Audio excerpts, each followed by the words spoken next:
Daman na faɗa G-fresh bai da haƙurin da zai yi shiru, dole sai ya bayar da martani akan maganar da matarsa, tsohuwar matarsa ta faɗa a kansa.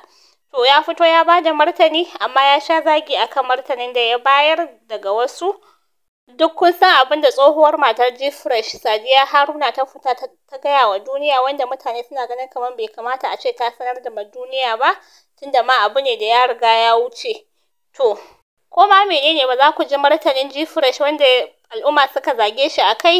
Shi dai ga martanin shi nan, ba za ku ji daga bakin shi. Abin da yake bani mamaki, sai na ji an ce dankalin turawa na baya tashi. In na ji an ce dankalin turawa na baya tashi, ba abin da yake bani mamaki ba. Zarmanin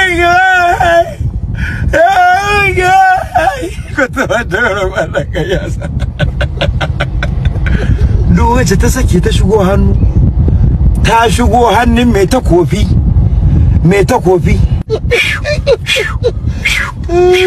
Alhaji Sa'idu mai takofi. To Allah ya kawo sauki. Comment daban-daban, wanda daga ƙarshe wasu sun dawo suna so su ga laifin Hadiza Gabon. Ita a wanne, nata a wanne? Wannan ya ce on my own gani nike ta yi interview ɗin ne don kawai ta ci mai mutunci.